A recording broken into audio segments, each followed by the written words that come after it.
Hello everyone. Chapter number 3 is Election and Representation. Election and Democracy. Let us begin by asking ourselves two simple questions about elections and democracy. Can we have democracy without holding elections? And can we hold elections without having democracy? The first question reminds us of the necessity of representation in a large democracy. All citizens cannot take direct part in making every decision. Therefore, representatives are elected by the people. This is how elections become important. Whenever we think of India as a democracy, our mind invariably turns to the last elections. Elections have today become the most visible symbol of the democratic system and process. We often distinguish between direct and indirect democracy. Direct democracy is the one where the citizens directly participate in the day to day decision making and in the running of the government. The ancient city states in Greece were considered examples of direct democracy. Many would consider local governments, especially Gram Sabhas, to be the closest examples of direct democracy. But this kind of direct democracy cannot be practiced when a decision has to be taken by lakhs and crores of people. This is why rule by the people usually means rule by people's representatives. In such an arrangement, citizens choose their representatives who in turn are actively involved in the in governing and administrating the country.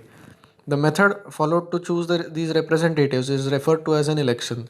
Thus, the citizens have a limited role in taking major decisions and in running the administration. They are not actively involved in making of the policies. Citizens are involved only indirectly through their elected representatives. In this arrangement, where all the major decisions are taken by the elected representatives, the method by which the people elect their representatives becomes very important. The second question reminds us of the fact that that not all elections are democratic. A large number of non-democratic countries also hold elections. In fact, non-democratic rulers are very keen to present themselves as democratic. They do so by holding election in such a way that it does not threaten their rule. Can you think of some examples of such non-democratic elections? What do you think would distinguish a democratic form from a non-democratic election? What can be done to ensure that elections in the country would be conducted in a democratic way? This is where the constitution comes in. The constitution of a democratic country lays down some basic rules which should be worked about. The details are usually left to be worked out by the laws passed by the legislatures.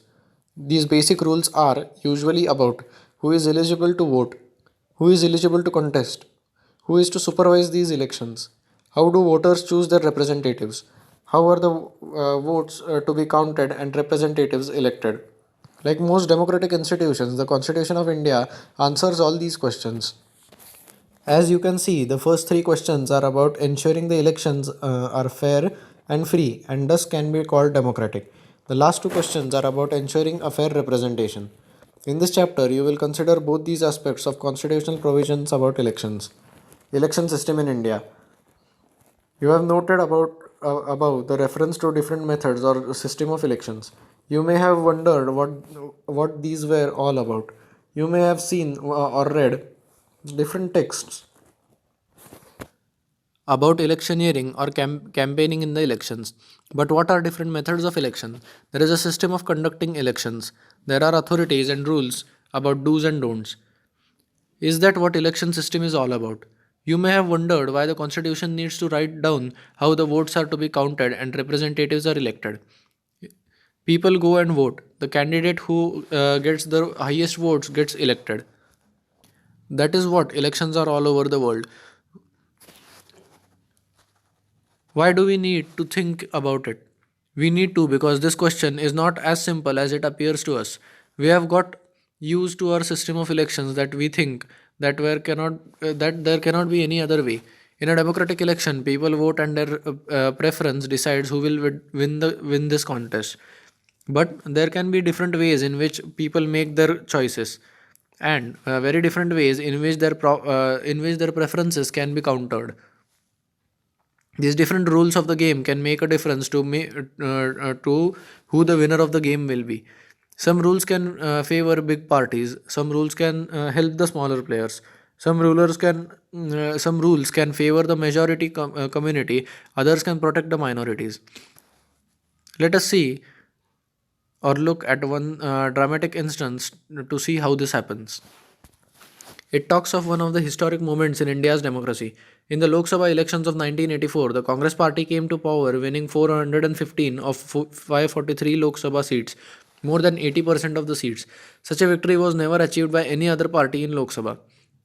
What did this election show? The Congress party won four-fifths of the seats. Does it mean that four out of five Indian voters voted for Congress party? Actually, not.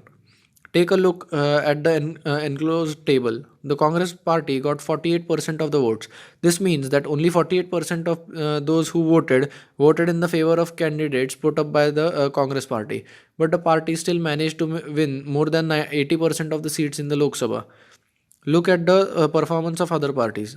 BJP got 7.4% votes but less than 1% seats. How did this happen? This happened because in our country we follow a special method of elections. Under this system, the entire country is divided into 543 constituencies. Each constituency elects one representative, and the candidate who secures the highest number of votes in the constituency is declared elected. It is important to note that in this system, whoever has the more number of votes than all the candidates is declared elected. The winning candidate need not secure a majority of the votes. This method is called as the first past the post (FPTP) system. In the electoral race, the candidate who is ahead of others, who crosses the winning post first of all, is the winner. This method is called as the plurality system. This is the method of election prescribed by the Constitution. Let us now go back to our example. The Congress party won greater share of seats than its share of votes because in many of the constituencies in which its candidates won, they secured less than 50% of the votes. If there are several candidates, the winning candidate often gets much less than 50% of the votes. The votes that go to all the losing candidates go waste.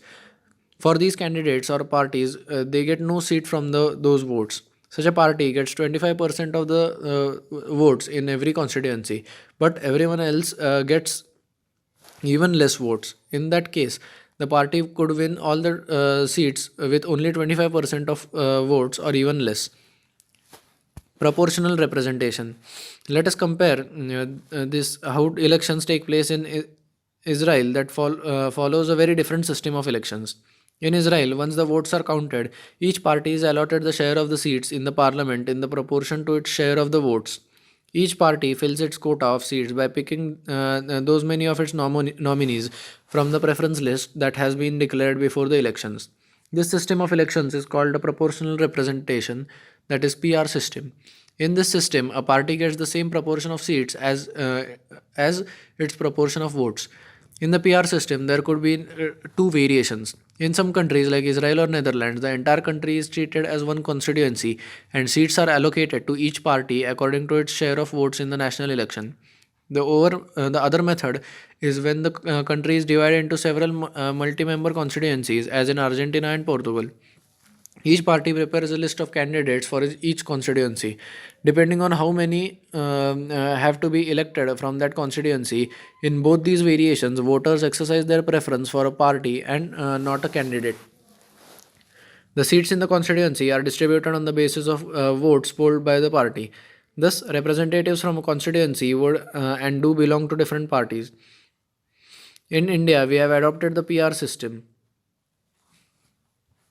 on a limited scale for indirect elections. The Constitution prescribes a third and complex variation of the PR system for the election of President, Vice President, and for the election to Rajya Sabha and Vidhan Parishads. Now the question is that why did India adopt the FPTP system? The answer is not very difficult to guess. If you are carefully reading about the Rajya Sabha elections, you would have noticed that it is a complicated system which may work in a small country, but would be difficult to work in a subcontinental country like India. The reason for the popularity and success of FPTP system is that its simplicity, which matters. The entire election system is extremely simple to understand, even for common voters who have no specialized knowledge about elections and politics. There is no clear choice presented to the voters at the time of elections. Voters have to simply endorse a candidate or a party while voting. Depending on the nature of actual politics, voters may either give greater importance to the party or to the candidate or balance the two. The FPTP system offers voters a choice not simply between the parties but the specific candidates too.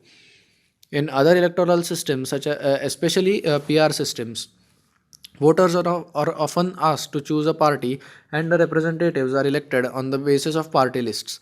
As a result, there is no representative who represents and is responsible for one locality. In constituency based system like the FPTP, the voters who know their own representative is and can hold him or her accountable.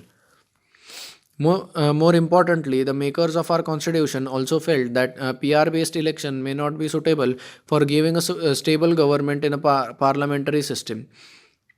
This system requires that the executive has a majority in the legislature. You will notice that the PR system may not produce a clear majority because seats in the legislature would be divided on the basis of share of votes.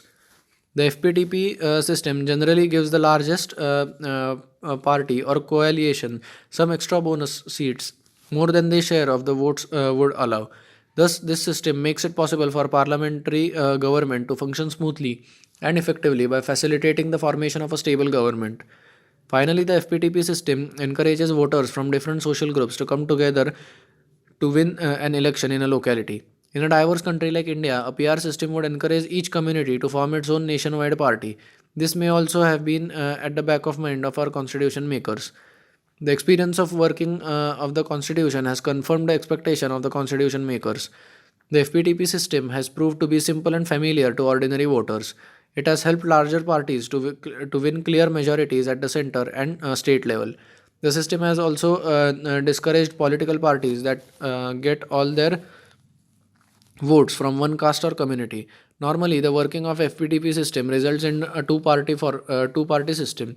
This means that there are two major competitors for power, and power is often shared by these two parties alternately. It is difficult for new parties or the third party to enter the competition and share power.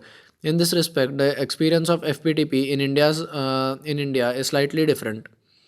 After independence, though we adopted the FPTP system, there emerged a one party dominance, and along with it, there existed many smaller parties. After 1989, India is witnessing the functioning of multi party coalitions. At the same time, gradually, in many states, a two party competition is emerging. But the distinguishing feature of India's party system is that the rise of coalitions has made it possible for new and smaller parties to enter into electoral competition in spite of the FPTP system. Reservation of constituencies. We have noticed that in the FPTP election system, the candidate who secures the highest votes in a particular constituency is declared elected. This often works to the disadvantage of the smaller social groups. This is even more significant in the Indian social context. We have had a history of caste based discrimination. In such a social system, the FPTP electoral system can mean that the dominant social groups and castes can win everywhere, and the oppressed social groups may continue to remain unrepresented. Our constitution makers were aware of this difficulty and the need to provide a way to ensure fair and just representation to the oppressed social groups. This issue was debated even before independence, and the British government had introduced separate electorates. The system meant that for electing a representative from a particular community, only those voters would be eligible who belong to that community. In the Constituent Assembly, many members expressed a fear that this will not suit our purposes. Therefore, it was decided to adopt the system of reserved constituencies. In this system, all voters in a constituency are eligible to vote, but the candidates must belong to only a particular community or social section for which the seat is reserved. There are certain social groups which may be spread across the country. In a particular constituency, their numbers may not be sufficient to be able to win and for the victory of the candidate. However, taken across the country, they are significantly sizable group. To ensure their proper representation, a system of reservation becomes necessary. The constitution provides for reservation of seats in the Lok Sabha and the state legislative assemblies for the scheduled castes and scheduled tribes. This provision was made initially for a period of 10 years, and a result of successive constitutional amendments has been extended up to 2020. The Parliament can take a decision to further extend it when the period of reservation expires. The number of seats reserved for both of these groups is in proportion to their share in the population of India. Of the 543 elected seats in Lok Sabha, 84 are reserved for scheduled castes and 47 are reserved for scheduled tribes as on 26 January 2019. The constitution does not make similar reservation for other disadvantaged groups. Of late, there has been a strong demand seeking reservation of seats in the Lok Sabha and state assemblies for women. Given the fact that there were very few women were elected to representative bodies, the demand for reserving one-third seats for women is increasingly being articulated. Reservation of seats for women has been proved for in rural and urban areas and their local bodies. We shall discuss in this chapter on the local governments. A similar provision for Lok Sabha and Vidhan Sabhas would require an amendment to the constitution. Such an amendment has been proposed several times in the parliament but has not yet been passed. Free and fair elections. The true test of any election system is its ability to ensure a free and fair electoral process. If we want democracy to be translated into reality on the ground, it is important that the election system is impartial and transparent. The system of election must also allow the aspirations of the voters to find a legitimate expression through the electoral results. Universal franchise and right to contest. Apart from laying down a method of elections, the Constitution answers two basic questions about elections: who are voters, who can contest elections. In both these respects, our Constitution follows the well-established democratic practices. You already know that the democratic elections require that all adult citizens of the country must be eligible to vote in the elections. This is known as the universal adult franchise. In many countries, citizens have to fight long battles with rulers to get this right. In many countries, women could get this right very lately and only after the struggle. One of the important decisions of the framers of the Indian Constitution was to guarantee every adult citizen in India the right to vote. Till 1989, an adult Indian meant an Indian citizen above the age of 21. An amendment to the Constitution in 1989 reduced the eligibility age to 18. Adult franchise ensures that all the citizens are able to participate in the process of selecting their representative. This is consistent with the principle of equality and non-discrimination that we studied in the case of chapter on rights. Many people thought and may think so today that giving the right to vote to everyone, irrespective of educational qualification, was not the right. But our constitution makers had a firm belief in the ability and worth of all the adult citizens as equals in the matter of deciding what is good for their society, the country, and for their own constituencies. What is true of the right to vote is also true of the right to contest election. All citizens have the right to stand for election and become the representative of people. However, there are different minimum age requirements for contesting the elections. For example, in order to stand for Lok Sabha or assembly election, a candidate must be of at least 25 years old.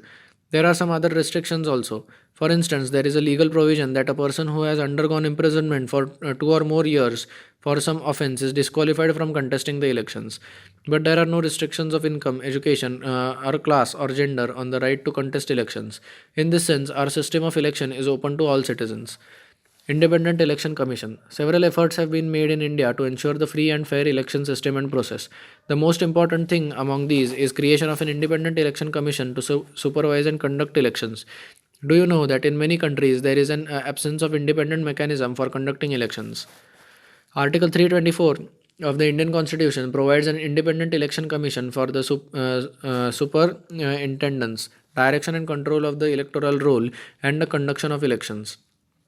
These words in the Indian Constitution are very important, for they give the Election Commission a decisive role in virtually everything to do with elections. The Supreme Court has agreed with this interpretation of the Constitution. To assist the Election Commission of India, there is a chief electoral officer in every state. The Election Commission is not responsible for the conduct of the local body elections. As we shall study in the chapter of local government, the state election commissioners work independently of the Election Commission of India, and each has its own sphere of operation. The Election Commission of India can either be a single member or a multi-member body. Till 1989, the Election Commission was a single member. Just before 1989 general elections, two election commissioners were appointed, making the body a multi-member. Soon after the elections, the commission reverted to its single-member status. In 1993, two election commissioners were once again appointed, and the commission became a multi-member and has remained multi-member since then. Initially, there were many apprehensions about a multi-member commission. There was a sharp difference of opinion between the chief election commissioner who was appointed then and the other commissioners about who had how much power. The matter to be settled by the Supreme Court. Now, there is general consensus that a multi-member election commission is more appropriate as a power is shared and there is a greater accountability. The chief election commissioner CEC presides over the election commission but does not have more powers than the election commissioners. The CEC and two election commissioners have equal powers to take all decisions relating the elections as a collective body. They are appointed by the President of India on the advice of Council of Ministers. It is therefore possible for ruling a party to appoint a partisan person to the commission who might favor them in elections. This fear has led many to suggest that this procedure should be changed. Many persons have suggested that a different method should be followed that makes the consultation with the leader of opposition and the Chief Justice of India necessary for the appointment of CEC and election commissioners. The Constitution ensures the security of the tenure of the CEC and the election commissioners. They were appointed for a 6-year term or continue till the age of 65, whichever is earlier. The CEC can be removed before the expiry of the term by the President if both houses of the Parliament make such a recommendation with a special majority. This is done to ensure that a ruling party cannot remove a CEC who refuses to favor it in elections. The election commissioners can be removed by the President of India.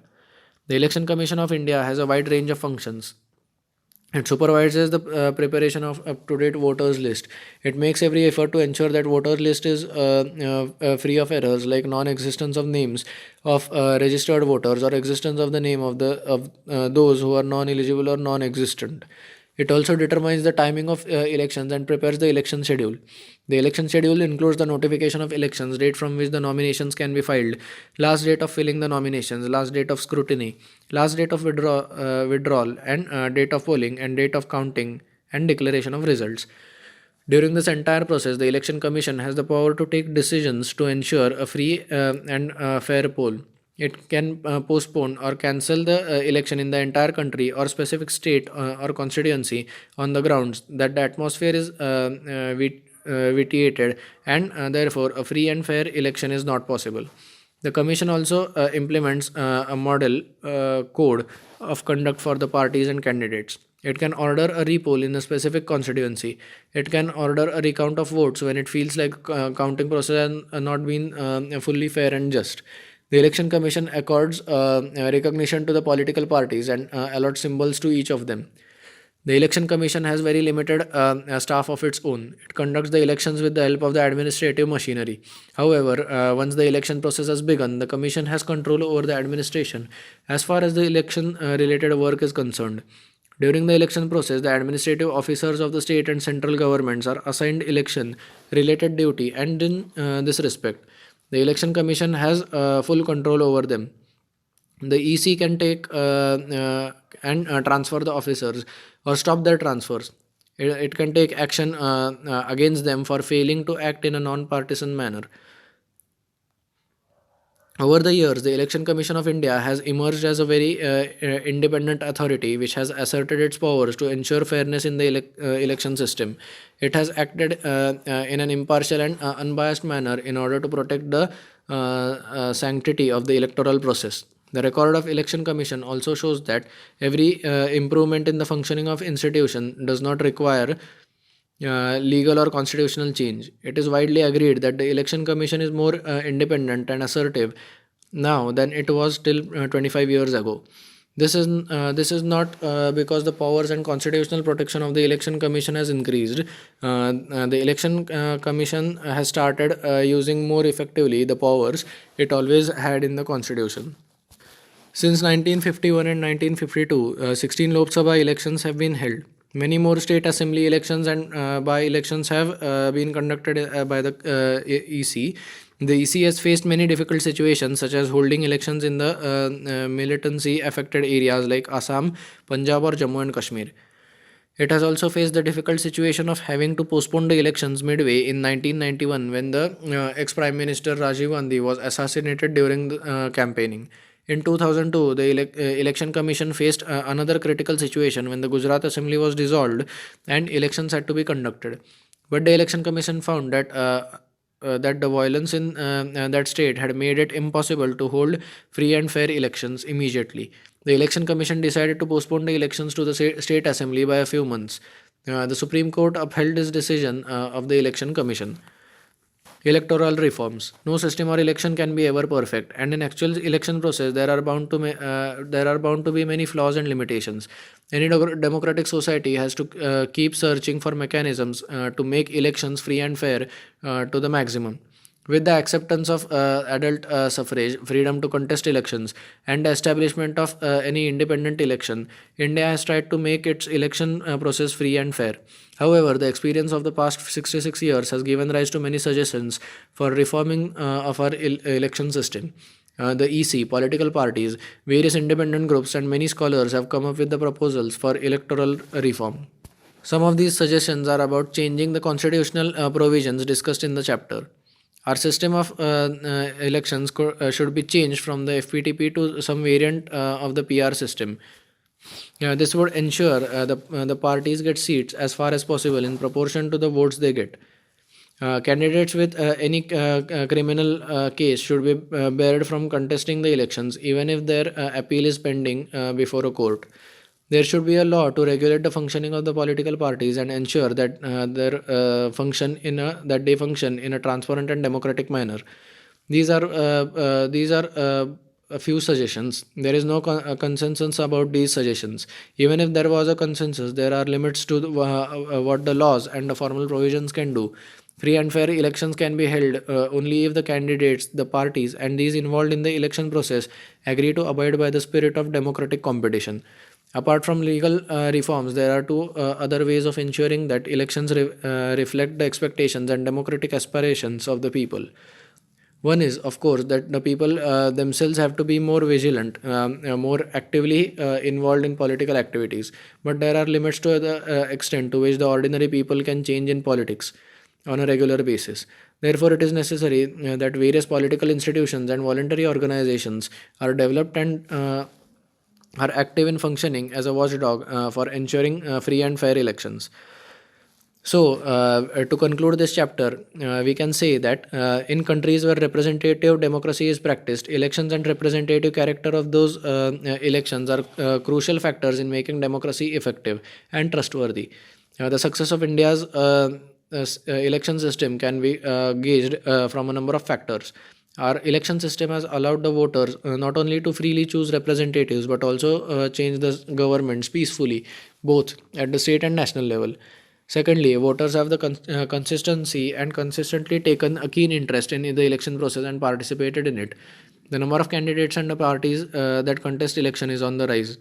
Thirdly, the system of election has been proved to be accommodative and inclusive. The social composition of our representatives has changed gradually. Now, our representatives come from many different social sections, though the number of women legislators has not increased satisfactorily. Finally, and most importantly, the elections have become a part and parcel of our democratic life. No one can imagine a situation where a government would disrespect the verdict of an election. Similarly, no one can imagine that the government would be formed without holding elections. In fact, regularity and periodicity of elections has earned fame as for India, and it is a great democratic experiment. All these factors have earned for our election system a respect within and outside the country. The voter in India has gained confidence. The legitimacy of the election commission has increased in the eyes of the people. This indicates that the basic decisions taken by our constitution makers are right. If the election process becomes more flawless, we as voters and citizens would be able to share more effectively in this carnival of democracy and make it more meaningful. Thank you.